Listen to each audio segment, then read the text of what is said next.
All right. Welcome to Frequent Milers Ask Us Anything with Greg and Nick. Where We are live on anything YouTube. goes. Anything goes. Anything? Not anything. Well, anything that gets through the filter, right? Anything that gets through the eye in the sky goes. So I guess it's not so. up to us. Sure. It's not up to us. Well, I mean, what's up to us is we might not answer it's true. like anything. Right? We could just go totally off the rails and just talk for an hour and refuse to answer a question. We probably won't. That seems unlikely, but I could imagine there's some questions that we're not going to answer. But we could end up off the rails because Greg hasn't been back on the rails for very long here. He was off the rails for a couple of weeks almost, off on vacation, right? So I haven't even really gotten a chance to ask you yet. We recorded the podcast last week and had some technical difficulties afterwards. So I haven't even really got to ask you, how was the vacation? Right. Yeah. Oh boy. It seems so long ago now because it was a few days ago that I get back. No, I mean, it was great. We were gone for something like 12 days. No. Yeah. 11 days, something like that. I don't know. And it was nice to get away that long. It wasn't all vacation. I did work some of it, but you sure did. Yeah. But having some solid time off was huge. And the destinations were great, especially as you read about my Ritz Dove Mountain experience in, I should say, near Tucson, Arizona. It was fantastic. Before going, I was trying to decide. There was another Marriott property near Tucson, same category, called it's the JW, and it also got good reviews, and it ended up. And so I was trying to decide between the two, and decided on the Ritz, even though the Ritz I wouldn't get many, elite benefits.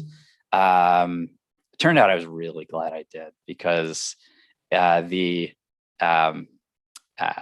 JW, I actually ended up booking it for one night. We originally booked 7 nights at the Ritz. Plans changed. We had to stay one more night in the Tucson area.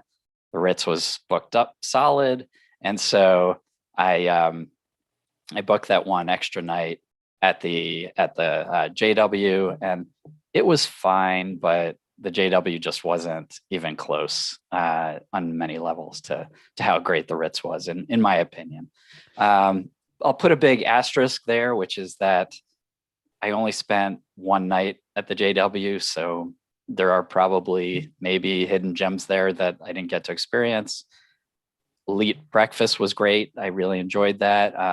But I actually enjoyed paid breakfast at the Ritz even more. So, so it was a good move. It was a good move. You know what's hilarious is that so Google has an animal of the day. We've got a Google Home at home, and you can say, okay, Google, what's the animal of the day? It does this little song and teaches you about an animal. And my older son loves it. We do the animal of the day every single day. And I'm always surprised by the things he remembers about the animal of the day, like, an hour later. But at any rate, so one night this past week, we did the animal of the day, and it was a roadrunner. Right. And so they had this about the Roadrunner, and we were asking him questions about the Roadrunner afterwards. And I said, you know what sound a Roadrunner makes? And he said, no. And I said, maybe. And he didn't believe me, of course. So it became a little joke. So, I pulled up Looney Tunes on my phone on YouTube, showed it to him. He loved it. Never seen it before. Laugh. And the next morning you post about the Ritz, and you have the video of a Roadrunner. And you said the beep beep sound, which was perfect because I played it for him. I was like, look, see, they do. That is so funny. Yeah, I was trying to get the real Roadrunner to actually make that sound, and it wouldn't do it around. Didn't happen. It was shy. I see. Well, perfect timing. I had to make the sound for him. Yeah. When I read the post ahead of time, I was like, oh my goodness, this is hilarious. That's a good story. Yeah. I mean, that's part of what was special at the Ritz too, besides it just being a really first class establishment, was that there's so much nature right around you and among you, and like we're just sitting out at breakfast or at dinner, and wild creatures come to visit. None of them hurt us, but the fact that Roadrunner came up and posed for pictures and video, and then a whole herd of javelinas marched by one, so that I could get a long video of that. It was really special. Now, our own Stephen Pepper was there at dinner with me, so he missed it because he had stepped away from the table for a few minutes. He missed that, but luckily we when we left dinner, we were walking sort of along the resort, and ran into that herd, so he did get Ah. to see the herd. Good. I'm glad to hear it. It looked like a lot of fun. So Oh I, yeah, I, it I was didn't even know what they were. I saw that video too. And I was like, well, what's that? I've never seen right, that before. right. So Yeah, learned something new. me too. All right, shall Fantastic. we start answering We should, questions? I think that's what we're supposed to be doing we here. definitely should. We definitely should start answering questions. All right, let me ask a question from just some guy. Okay. He says, Good. appreciated this week's mailbag using Disco 3% to buy, Discover 3% to buy IHG points. A good reminder that opportunity cost is everywhere. What are some other good ways to use cash back to supplement loyalty programs? Well, I mean, a lot of loyalty programs sell their points cheaply. So the first ones that come to mind are IHG and Hilton, because you can use something like a Discover It card, earn 3% back, and then an effective 3% back for the first year, and use that money to buy points. But of course, you could do that with a cashback card, like the Alliant cashback card earns 2.5% back. There's an annual fee, so really you won't quite get a full 2.5% back, and they cap it at 10,000 spend a month, but that's probably enough for most people. So you could take your cash back from a card like that, or the Bank of America Premium Rewards. If you have Platinum Honors, that's a 2.625% cash back card. So there's a number of good cash back cards where you could use those points to buy Hilton and IHG, particularly because they're so cheap, but also choice points. If you do the cash and points trick, where you use like 6,000 points and then you buy the rest of the points you need for your reservation, you can buy points. I think it's about 0.8 of a cent per point or so. Marriott often puts their points on sale about 0.8 of a cent per point. So if you're earning 2.5% cash back, you're earning effectively 3 points in Choice or Marriott if you buy them on sale, or 4 or 5 points with Hilton and IHG if you buy those when they're on sale. And that's better than those co-branded cards earn. So you're probably better off earning cash back and just buying points when the points can buy you more room than your money can, right?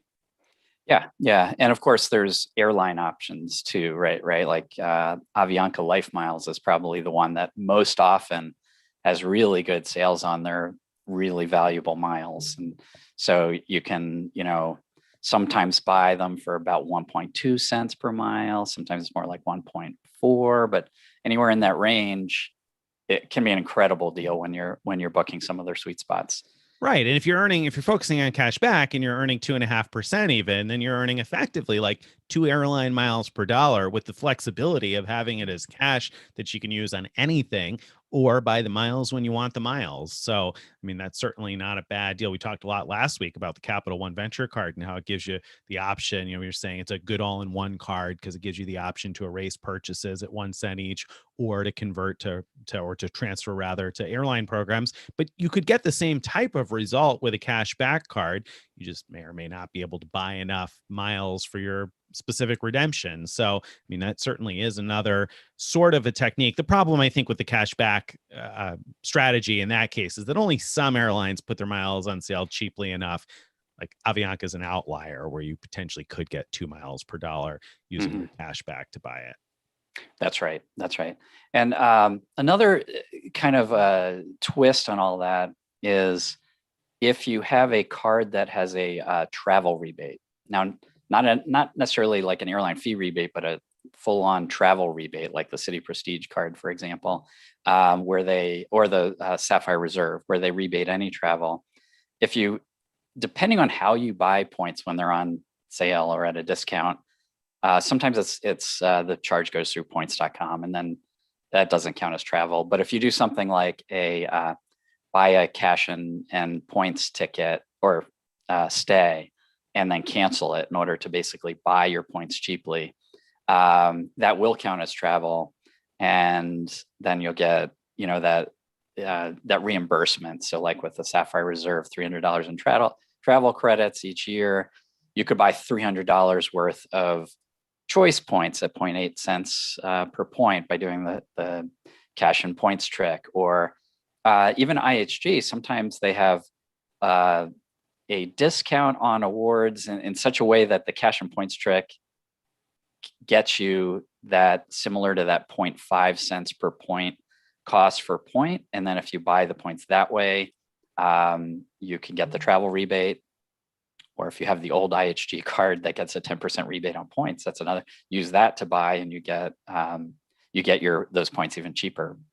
And this is another reason why the Ritz travel credit is one that I'm not in any hurry to, knock on Chase's door and say, hey, will you give me something else? Because again, I mean, airlines that sell miles directly might code like an airline fee. So you've got, different cards that offer those airline fee reimbursements where sometimes you might be able to make use of that. Also similar kind of ways.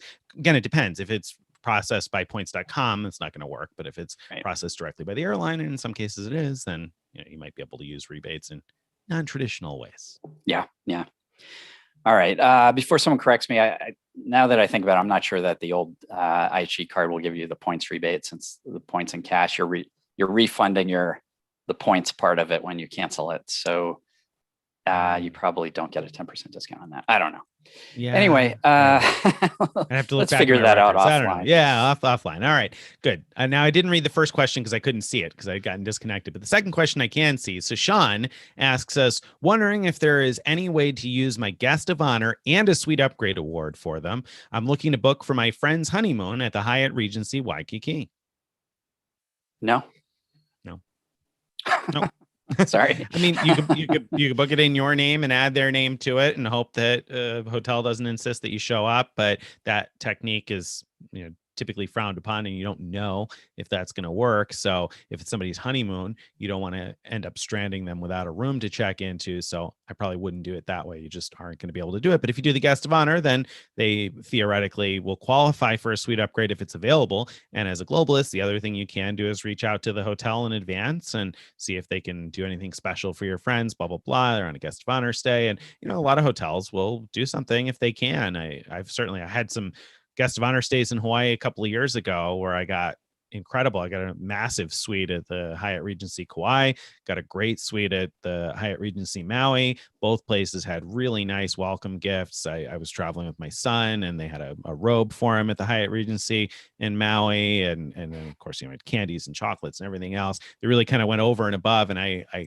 think that's probably because the person who was booking it had reached out to the hotel in advance. So that's something you can do kind of on their behalf to hope, but you probably aren't going to be able to guarantee the suite in advance.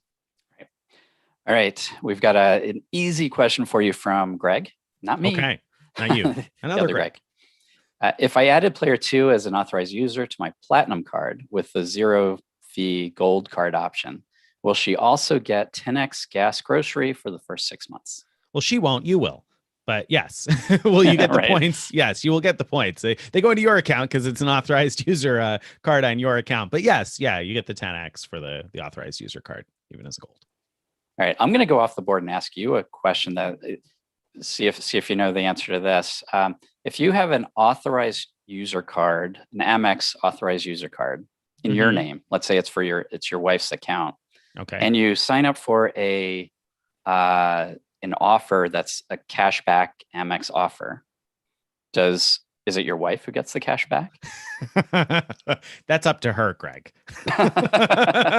Where does it show up? The answer is always yes on that one. Where does it show? Yes. I mean, it would, if it shows up on the account holder, right? The account holder's account. So I ran into this myself. Even though I know it, it's confusing because on my login, I clicked to load an offer, and then I went to spend on it, and I looked back at my login to see, did the credits post? And I should be looking at my wife's login to see. So anyway, I see. I mean, okay. I didn't see how you were asking it there, but now I understand because it would show up under the authorized user's account. You're saying like their login. The offer shows up under it. Yeah. Yeah. So it's very confusing. That is confusing. You're right. All right. Jonathan asks us, first time searching ANA for business class to Europe. The search is only showing me availability on Swiss with high surcharges. Search many dates. Am I missing something? Well, you're missing. Yeah. I mean, you're missing flights on United or Air Canada. I don't remember the other ones that go to Europe without high fuel surcharges or any fuel surcharges, but those are the two main ones out of the US that I can think of. I would start personally with using SeatSpy to find United Saver Awards to Europe, and then if you're flexible on dates. SeatSpy is so good at finding those United awards.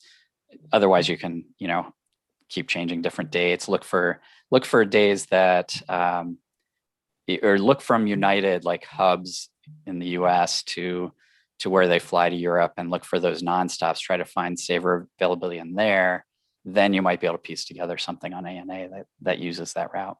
Yeah, I mean, you always start with the nonstop, like the long haul flights first, because you want to find availability on those first. If you're looking for partners, then you're probably not going to run into any married segment logic sort of a thing. So just look for your New York to Frankfurt, New York to Munich, Chicago to wherever, Warsaw or whatever, whichever partner you're going for. And I would probably just start with searching united.com, because the tool is just easier to use. It's easier to see which days have business class availability. It's possible the dates you're looking at, my guess is the dates you're looking at only have Swiss availability. That would be my assumption anyway, if you're not seeing it on the ANA site. Now, in terms of other airlines without high fuel surcharges, Greg mentioned United. TAP Air Portugal doesn't have high fuel surcharges. Lot Polish has really low, $100 or so fuel surcharges, so they're relatively low.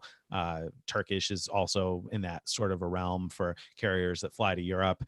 You mentioned somebody else too, I think, that are SAS, relatively low. So Air Canada. There you go. Air Canada, none. So you have a handful of options to get to Europe with no or low fuel surcharges. You want to avoid dates where there's anything owned by Lufthansa. So Lufthansa, Swiss, Austrian, Brussels are all going to have higher fuel surcharges. Yeah. And so if you could piece something together by looking at, finding that overseas route, and then finding an award that would book you in saver level to the departing airport, or from the ending airport in Europe, or both, then even if you can't get the ANA website to find it, you probably can get someone on the phone to book it for you.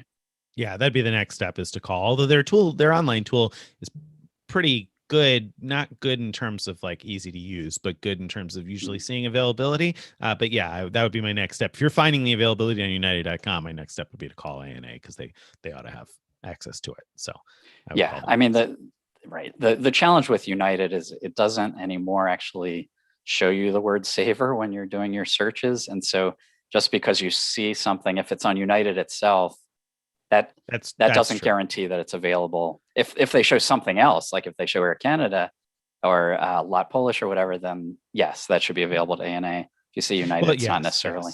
Yes. Exactly. Very true. Very true. I wasn't even really thinking about United, because you'd mentioned Swiss, so I was thinking of partners. But yeah, that's absolutely a great point.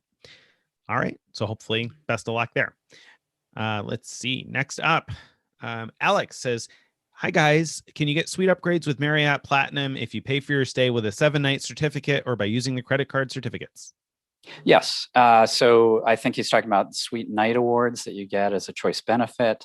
Can you apply those to these stays that are booked with free night certificates? Absolutely, you can. So that's a nice feature that Marriott has that Hyatt does not technically have. Now, I've heard that some people have gotten their like Hyatt concierge to apply suite upgrades anyway, even if they had a free night certificate as opposed to paying with points. But Marriott, it's just part of the program from the get-go. That said, there are lots of Marriott properties that do not let you apply suite night awards. So that's something to watch out for. It's not just like, you might know that the Ritz and some other brands don't allow it from the get-go, but there's lots of individual properties, including my favorite Marriott Resort in Michigan doesn't anymore. I think they used to, but doesn't seem to anymore allow suite night awards to be applied. And it's just a standard, I don't know, a Renaissance or something. I forget which brand it is, but it's a brand that should normally accept it. And so I've run into that time and again. Very frustrating. Yeah, that's too bad. That's too bad. I am intending to try to use a couple on free night certificates, but of course the property I'm looking at is a category 5 that's priced peak right now, and I'm like, give me an off-peak night there, please, or a regular, 35K night, so I can use some of the 35K certs, because I really don't want to use a 50K cert on a 40K property, but maybe I'll end up having to do that. We'll see. I've got a bunch of certificates expiring August 1st, so I got to find a way to use them. And so I intend to cross my fingers and hope to be able to use one of those too. Although I haven't actually checked to make sure I can use them at the property that I want to. And Greg makes a great point there because my goodness, there's just a lot of places you can't use them. So you should ask those Vacasa vacation rental people if you could use your Marriott certs there. use my Marriott certs and get an extra bedroom or something. Maybe this sweet night upgrade too. The poor Vacasa person answering emails. It seems to be maybe one person out there answering emails for Vacasa. If you haven't emailed her yet, I suggest doing it sooner rather than later because she's going to be getting flooded. Poor Lizzie. So we've discovered that a number of us have all emailed back and forth with Lizzie, and gosh, she's got to get some help. Poor Lizzie probably had a really cushy job until about 2 weeks ago, right? That's right. Hire more people, Wyndham or Vacasa or whoever it is that employs her. Right. Oh boy. All right. Anyway. Moving on. Let's see. We have Kathy. Oh, I think that's the Kathy that sent me the giant mailbag. The giant mailbag. So, oh, exciting. Kathy, thank you again. Anyway, Kathy says, "Hi guys. I noticed some Alaska, San Francisco to JFK nonstop flights that were available a few weeks/months ago seem to have disappeared. Do you think this is a permanent cutback on routes because of overlap with American Airlines?" I have no idea. I mean, it seems reasonable, but I don't know. I don't know either. Yeah. Seems reasonable that if they're going to have a partnership that they wouldn't have quite so many competing flights every day, but I don't follow that type of aviation news all that closely. Right.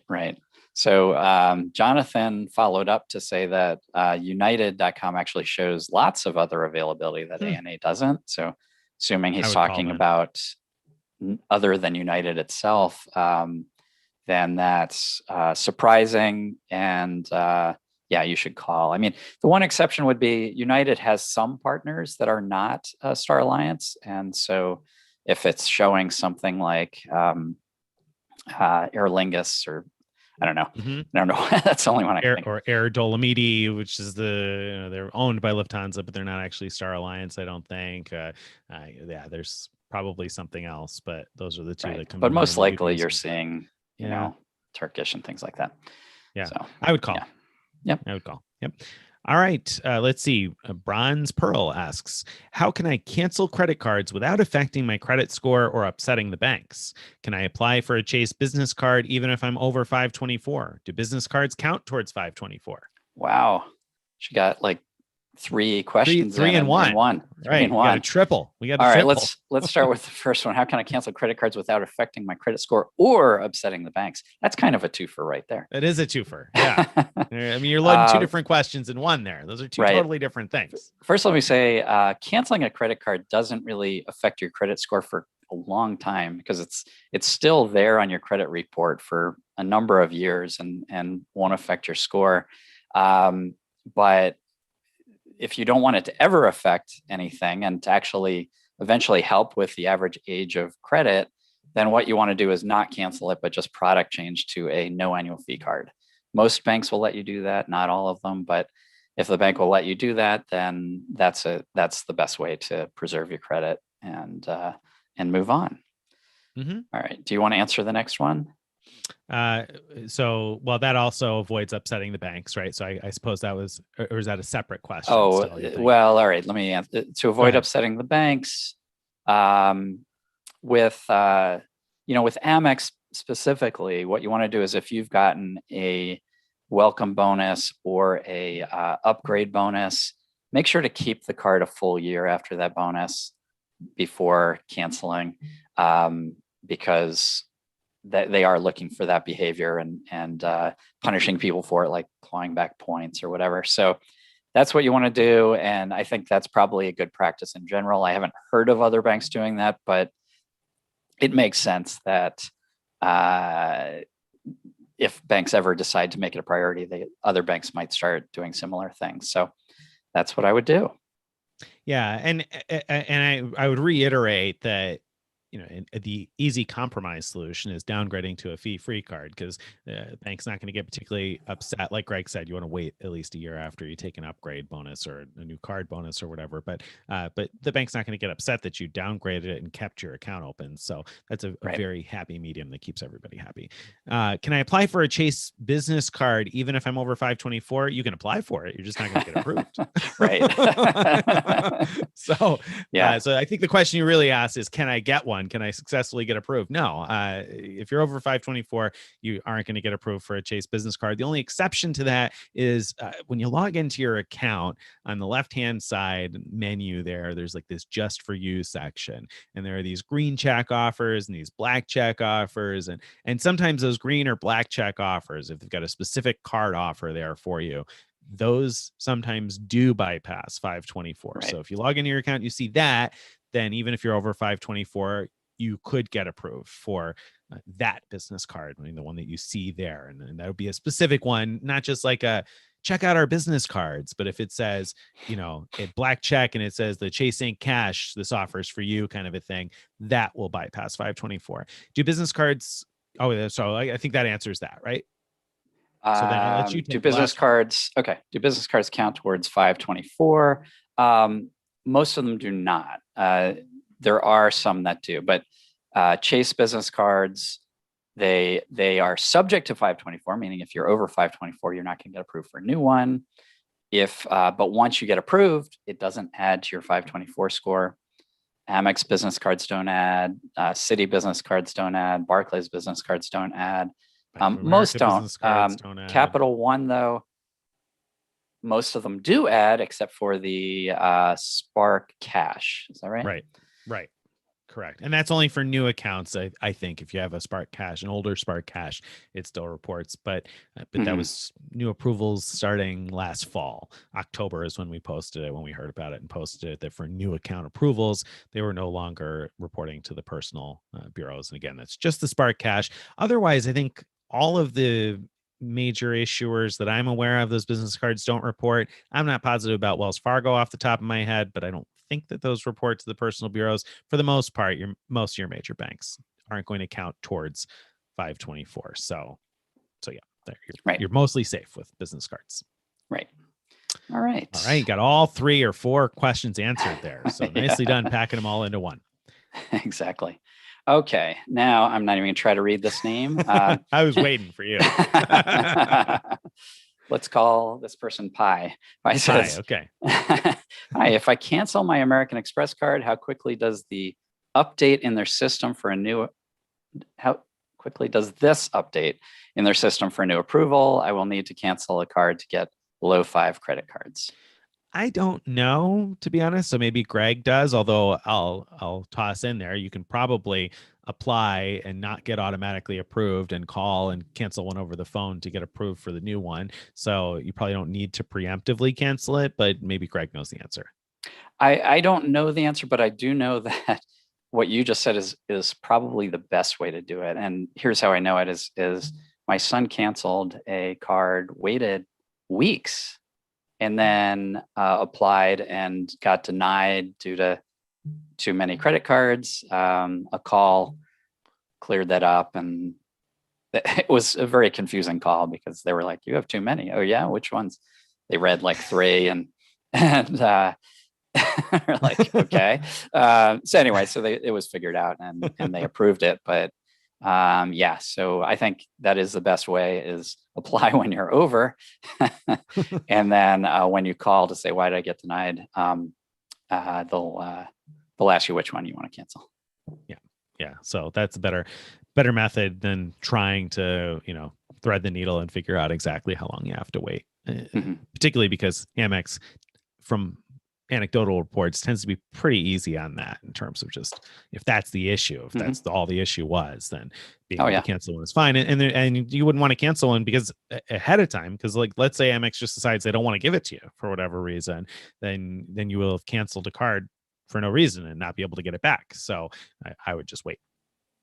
Good point. Okay. All right. So Mrs. NB says, recently got the Amex Platinum after your post about earning up to 225,000 points plus the other perks. Do grocery and gas purchases count as 10x only after the initial 5K spend to meet the welcome bonus? And how do I get the $200 home decor credit?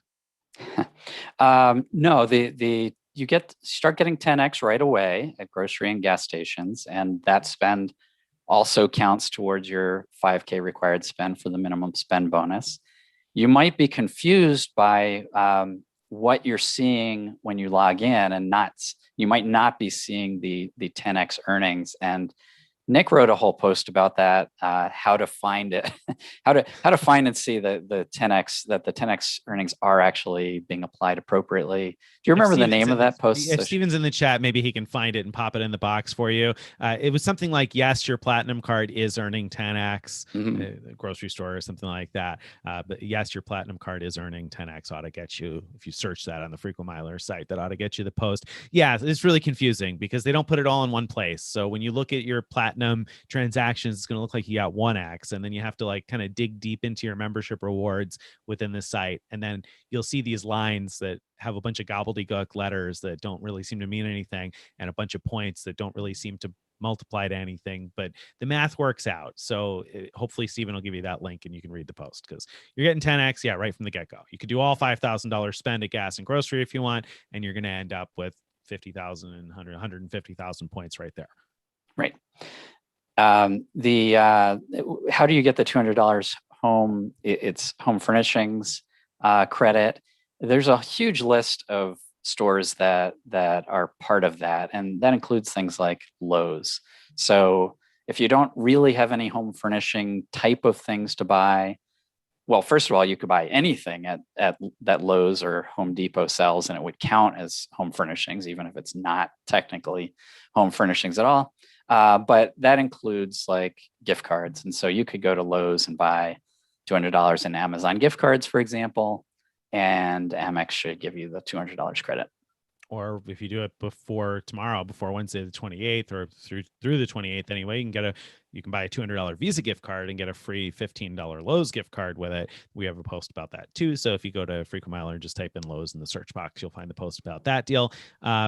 And there's something, as you were saying that, I'm going to adjective roast you. I don't know if the list is huge. The list of places is not as huge as I expected it to be. So it's like Home Depot, Lowe's, Crate and Barrel Kids, Anthropology for Home or something like that, Container Store, Bed Bath and Beyond, and maybe like one more place. So it's not like a huge list, but the thing is, Home Depot and Lowe's ought to cover almost anything you need in terms of, if you don't find anything you want in the store, like Greg said, buy an Amazon gift card or whatever. Right. Well, my wife keeps asking me if I have any deals at Crate and Barrel, and so I keep forgetting to use the $200 that way. There you go. Nice, works easy. there. Yeah. See, I originally, when I saw it, I was like, oh, great, because I have a family member who needs furniture and they're buying it from a furniture store. But then I found, well, that's not going to do any good because it's just a furniture store. So is the 8 places okay? Or whatever. Is the store list exhaustive, do you think, or is it examples? It sounded exhaustive to me, Yeah. but I guess I haven't done research, so it's possible it's huge after all. All right, you're really picking on my adjectives these days. It was an adverb last weekend, Craig. Oh, now you're said picking adjective. but a reader commented. I don't know if you saw that. They were like, guys, it's an adverb. Yeah, I was like, look at I did you. see I missed that. a That's double pretty roast. funny. I went back to that post and just I kept the word, whatever adverb you were criticizing. I kept it there, but I put a line through it. Crossed it out. Yeah, sort of like Easter egg for people who want to find it. Okay, let's see. Now we have a question from Grant. Hey, Greg and Nick, what are you most excited about? Wait a minute. Is this an old question, or did Grant ask it again? Did you ask this again, Grant? Did you ask the same thing? You expect us to little be elf excited who's about feeding us something different? questions. I'm excited about Vacasa. I'm excited about Vacasa. That's what I'm excited about. I was probably not excited about that the last time Grant asked, but I am now. Yeah, because I booked and so Grant just really wants to know. So I would be excited about my Wyndham Business Earner Card earning 8x at gas stations, especially since there's a speedway near me, and Steven's gift card galore, GC galore blog posted recently about some new fun, tasty things you can buy there, and so that's pretty exciting. Except that this the stupid Wyndham Business Earner card has a different like login to see what's happening in your account. And by see what's happening in your account is really a misnomer because you can't see hardly anything. You can see your credit limit, how much credit's available, and it has a line saying recent transactions, but nothing is there. It's been over a week since I bought stuff. There's nothing there, not even pending. Hard to get excited about that, isn't it? It's frustrating. Now I have a question for you. Would you rather have 5 membership rewards points per dollar or 8 Wyndham points per dollar? I would rather have 5 membership rewards points per dollar. Then go to Lowe's, right? Go to Lowe's. You've got to have that referral 5X, I would assume, on one of your cards. So if you do, Lowe's doesn't sell these tasty things that Speedway does. Okay. All right. Fair enough then. Too much trouble at Lowe's for me. Yeah. All right. Except in small, like $200 amounts. Okay. All right. What's next? So Mohammed says, hey guys, wondering how you guys, I guess only Nick, plan to use the Hilton Resort credits from the Expire card. Yes, because I'm not going to a Hilton Resort this year. So I'm going to do what I said, what I've previously written about, is that you can book a stay in the future sometime and put down a deposit now, and it will charge your card now. And then if plans change and you don't make it to that resort down the road, then you'll cancel and get a refund. And if plans go through, well, hey, great. And use next year's resort credit too. So what I had written about a long time ago, and this is not what I'm specifically going to do, but what I'd written about a long time ago is, for example, the Conrad in the Maldives. I had contacted to see if I could put down a $250 deposit on a stay that I had booked the following year. And they said, sure, no problem. Just fill out our credit card authorization form and send it back in. And I could put down a $250 deposit. Now, I didn't do it in that case because I ended up canceling the stay. But that's the type of thing that you could do. And that would surely count as resort credit because you're spending it at the resort and they're charging your card this year. So that would be an easy way around that if you have any plans to visit a resort next year. Very good.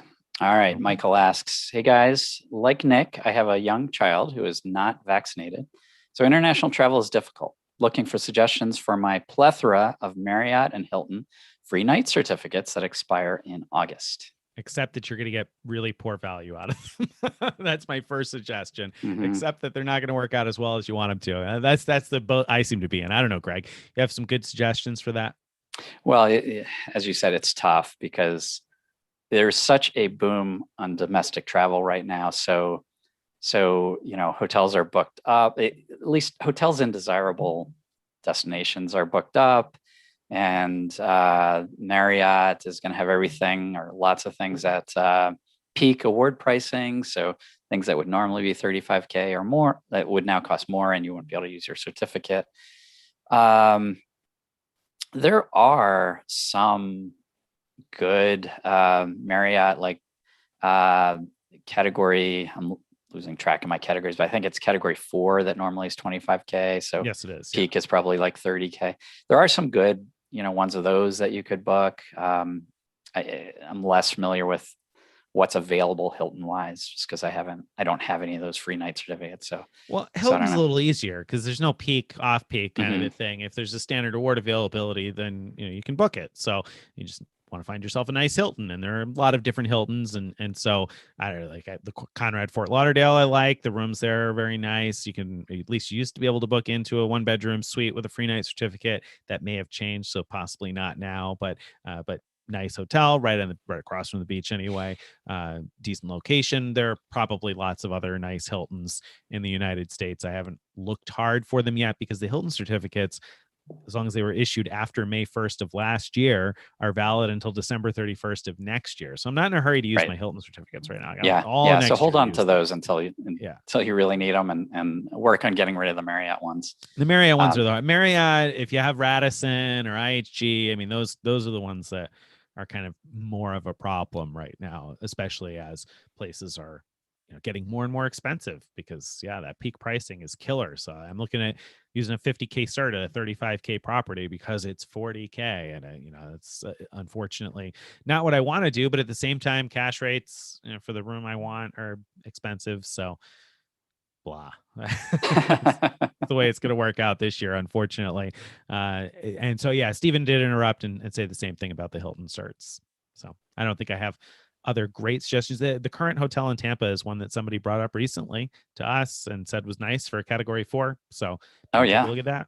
Current hotel Tampa. Stephen says the Town Place Suites in Carlsbad, New Mexico. It's category 4 and very nice place to stay for going to visit Carlsbad Caverns.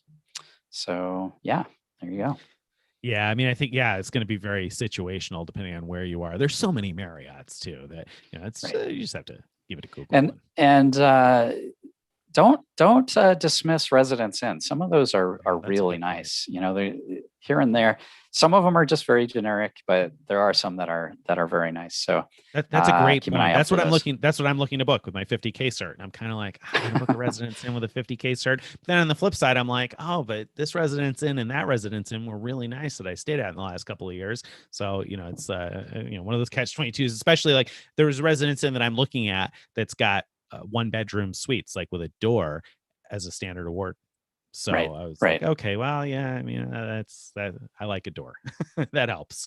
So anyway, that kind of thing can be worth it. All right. If you're anywhere near Charlottesville, Virginia, the Residence Inn there is really nice. So there you go. Okay. Any more questions? Let's see. Yes, I think there are. There's several more here. Yeah. Eddie says, "Hey guys, my UR pay yourself back screen is showing 3 days left on all purchases, even those made a few days ago. Thoughts?" Well, it was originally scheduled to end on April 30th. So that's probably why it got extended though until September 30th. I haven't looked at it myself because I haven't been paying myself back. So I haven't noticed that, but it did get extended until September 30th. So my guess is that starting on May 1st, it will show the new date. That's my best guess. Well, the extension had fine print that said except for Eddie. Except for Eddie. Everybody. So that's this is Eddie. Oh, I didn't realize Eddie. I'm sorry. Sorry, buddy. Not for you. Sorry, Eddie. No, it should update, I hope. All right. Lisa asks us, she says, my husband passed away a few months ago. Sorry to hear that, Lisa. He had 600,000 Marriott points and 10 Suite Night awards. Should I call Marriott to transfer to me? Are they likely to do this, or should I use them ASAP? Greg, you're a good person to answer this, probably. This is a tough one because Marriott, has that standard limit of 100,000 points that you could transfer per calendar year. So if there were 100,000 points or less, I'd say, yep, just transfer the 100,000. Don't even mention that your husband had passed away. But in this case, my guess is that it's probably worth asking to see if they could move them all. The Suite Night Awards, I'd be surprised if they'll move them, but it's worth asking it. So I think if you move them, you'll probably lose the Suite Night Awards. The other alternative, of course, is just to not tell anyone and continue to book everything in your husband's name so that you could use the Suite Night Awards and use the points directly. Downside of that is as you're going forward, you won't then be earning elite credits in your own account. And so if you want to get elite status of your own, it's going to sort of get you stuck always booking from your husband's account. And you'll also always have to sort of make a note on reservations that to make sure that Lisa's allowed to check in and things like that. So it's a little bit of a hassle, but if those Suite Night Awards are very important to you, that might be what you have to do. Okay, very good. All right, so Mrs. NB. Yes. What do you recommend as the best card to book a cash stay at Hyatt Zilara? Going with a group of friends and I'm handling the booking. Well, I don't know. I would have said the City Prestige 4th night free a few years ago, but these days that's not usually a great option. So I mean, if you have the Prestige, you can look in the thank you portal and see if the cash rates are good, and it won't, you won't get elite credit. But if you're booking a stay for a group of friends and they don't care about elite credit, if it saves you money to book with the fourth night free, if you have the prestige card, then that might be a good technique. So, I- for go the ahead. same way, the city premier can save $100 off $500, but that's once a year, I think. Yeah. Yep, it is. So I think probably you're looking more as like what earns the best rewards, which if you had a Hyatt card, you're getting 4 points per dollar. Several other cards will give you 3 points per dollar at hotels. Should she be looking? Would it be helpful to book through a Hyatt Privé? Mm-hmm.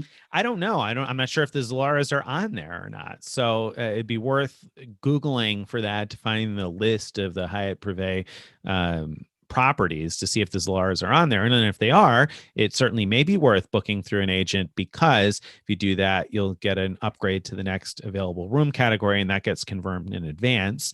And then whatever other benefits, I'm not sure what they would be at an all-inclusive, because at a non-all-inclusive, you get like $100 credit that you could use on food or something like that.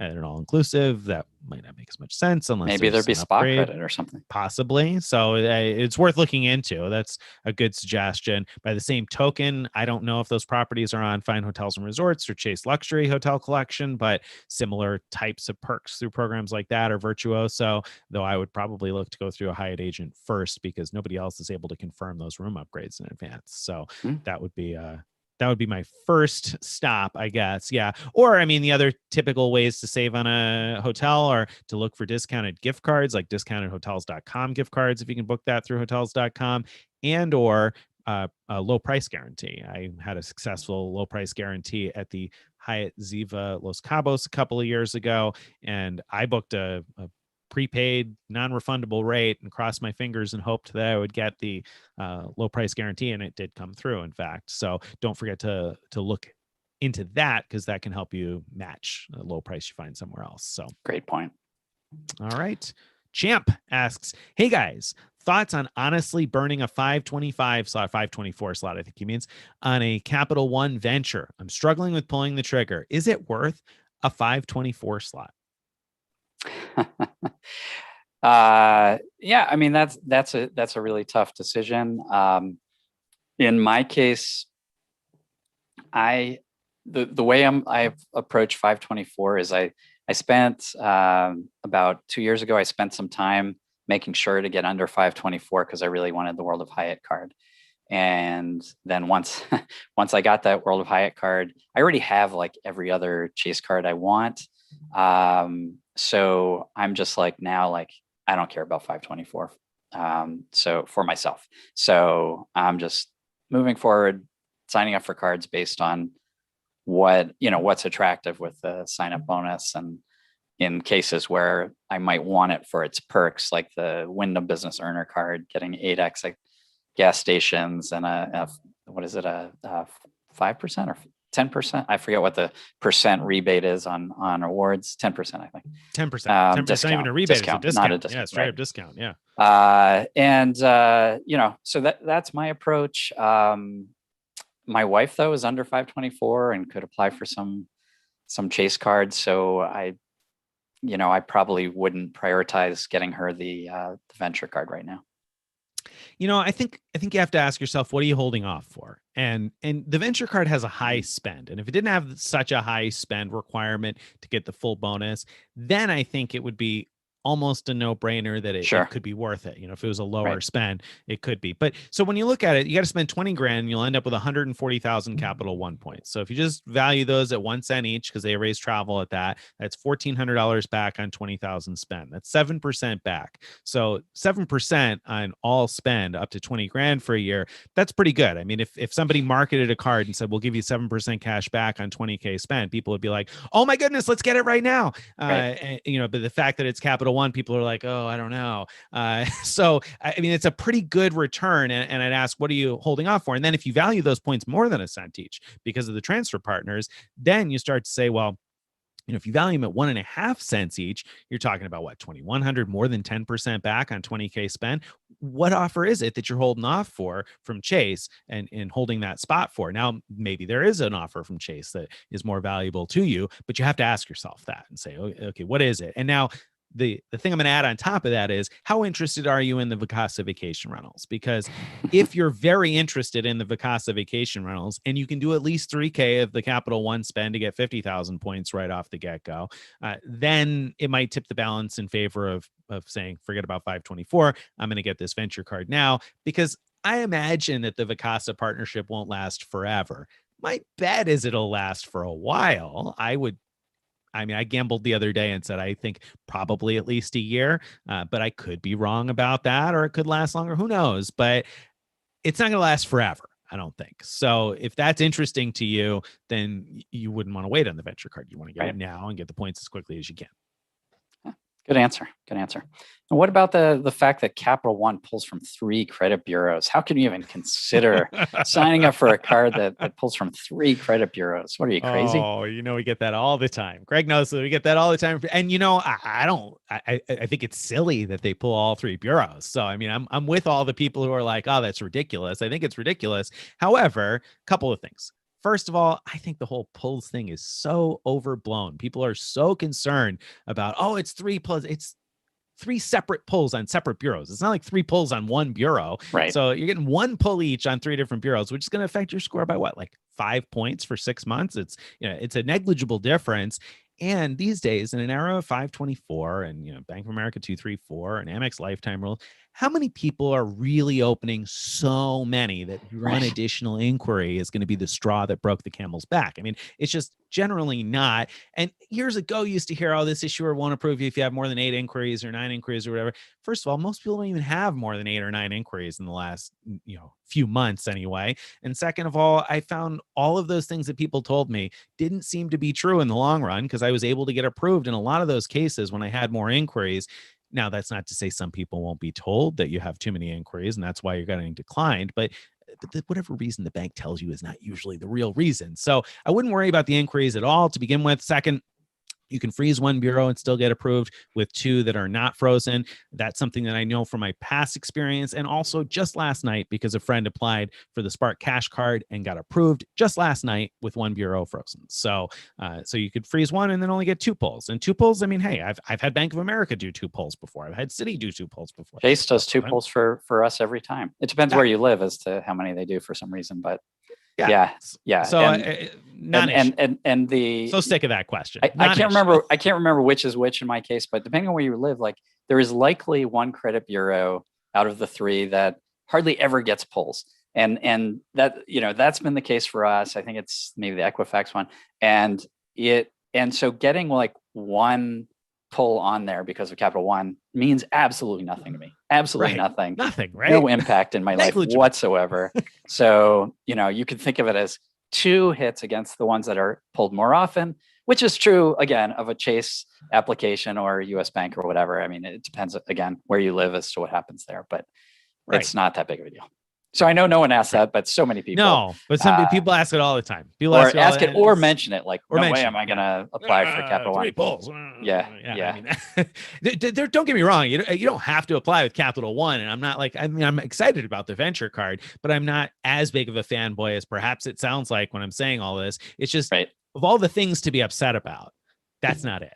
The fact that they won't approve a lot of people, and it seemed like maybe there was a glimmer of hope, but then we had quite a few readers also who didn't get approved. So I don't really know where it seems to be all over the map right now. We've had a combination, like some people that had the same experience as me. A little tip that I didn't write about. Here we go. You want to get approved for Capital One. I'm sorry for those who applied recently and got denied, but if you're applying, note that there's some questions near the bottom of the application that say things like, are you going to run a balance each month? Are you going to pay your card in full each month? I can't remember which way it's worded, but basically I do pay my balances in full each month, but I left open the possibility that I wouldn't. And so I checked the box in such a way that said, I will probably sometimes, run a balance. And they like that because that means they're going to be getting, interest payments from you. And so I don't know if that's why I got approved, but it certainly didn't hurt. So it didn't stop you. It didn't stop you from getting approved. And you'll know you're in that right section of questions because below it, there's a few more questions that specifically say the answer to this question won't affect approval. Whereas the questions above it, like the one I just mentioned, don't say that. So they clearly do affect approval. So, answer those. That's the only one I answered in that way of like trying to suggest I'd be a good business prospect for them. Yeah. And I think there were 3 questions like that potentially could affect the outcome. Yeah. Right? Yeah. There you go. So there you go. There's a tip. There are things to be upset about. Capital One about the 3 pulls is so over the 3 pulls. Now, yes.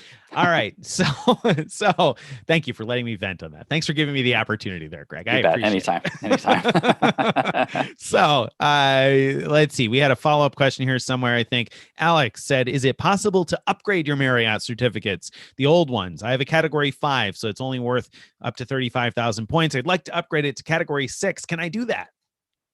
My understanding is that's not possible anymore. That it used to be possible, but that they don't allow it anymore. So wait, when you say it used to be possible, I don't know if you guys are talking about the same thing. Greg's talking about, I'm putting words in his mouth, but I think Greg's talking about the 7-night certificates. I am. And I'm not sure whether Alex is talking about that or not. So yes, it used to be possible if you had a 7-night cert, you could. Yeah, I assumed he was talking about those 7-night certificates because the free night certificates are not category based at all. They are points based. So yeah. Yep. And there's not an old ones. But the answer is the same either way. You can't upgrade it. There you go. Done. All right. So Christine asks, my Hilton business comes with a free weekend night after 15,000 spend. It seems tempting. Should I spend my way to a free weekend night? Already spent 3,500. Yeah. I mean, to some degree, it probably depends on where else your spend would go. So, if you'd probably do better signing up for new cards and putting that spend towards the sign up bonuses. But if you think you're going to use that free night at what would be a very expensive hotel, then I think spending an additional 12K or whatever, 11.5 would probably be a good value. Plus, of course, you're going to get at least 3 points per dollar from that spend. So you'll be halfway to another free night with the points earned. There you go. And I agree. I think it's, unless it's taking away from your ability to spend towards welcome bonuses, it's probably worth those free weekend nights with Hilton can be pretty valuable because they're valid basically everywhere. I mean, there's a couple of like residence clubs or something where you can't use them, but valid basically everywhere. So it's pretty easy to get good value out of a Hilton free weekend night certificate if you travel anywhere where rooms are expensive in an ordinary world. Yeah. All right. Let's see. Do we have time for one more here? Yeah, John, sure. I think we do. Yeah. John says, do you think Marriott will extend certs expiring August 1st of 21? I'm going to say we have time for even one more if there's another one, because I think this answer is going to be quick. What do you think? Are they going to extend the certificates again? Yeah, I wish they would, but I don't think it's all that likely. That said, I think it's reasonably likely that they'll relax the policy. That when they extend them originally to August 1st, they asserted that they would not allow any extensions of them, but I think it's reasonably likely that they'll sort of quietly change that. And if you call and ask for an extension, they might be able to make that happen. But that's just my best guess. There you go. I'm pessimistic on that. Although I did see somebody ask this same type of question in the Marriott Bonvoy Insiders Facebook group this morning, and the Marriott rep there answered in such a way as to say, they expire August 1st right now, but if there's any news to share, we'll share it here. And it was less harsh of an answer than like no, they're expiring August 1st. Now, it might have been less harsh of an answer because they were hinting that maybe they'll do something, but it may well have just been less harsh of an answer because they didn't want to appear to be callous and say, no, you're going to lose your certificates. So I don't know if there's anything to be read into there. Like Greg, I hope that they extend them, and I hope that they do it sooner rather than later, instead of waiting until people have wasted them at places where they don't really want to go. But I'm pessimistic. I don't think it's likely. All right. Edwin right. says, what do you think of a $695 Capital One card? Do you think Chase and Amex will start sweating? What do you think? I think, I think Capital One has the opportunity to come out with something really special here. Whether they will or not, I have really no idea, but I'm certainly hoping that they do something that will make Amex and Chase start sweating. I do think, as we talked about was it on our podcast? I think if Capital One can on the come out with a premium card that includes the ability to redeem for hotels at 1.5 cents per point, and as long as the minimum you can earn on that card is 2 points per dollar, I think that they have the foundation of a really winning combination that would be it'd be really hard to ignore. So let's hope, right? Let's hope. I got my fingers crossed. Greg thought of that on the fly on the podcast last weekend, and it was a brilliant idea. So hopefully Capital One was listening and they're going to implement that. And if you haven't listened yet, you should go back and check out last weekend's Frequent Miler on the Air and all your favorite podcast platforms right here on YouTube too. That sounded almost professional. Very good. All right. I think that's all the time we have for today. So we're going to sign off. It's been great chatting with everybody. Talk to you 2 weeks from now.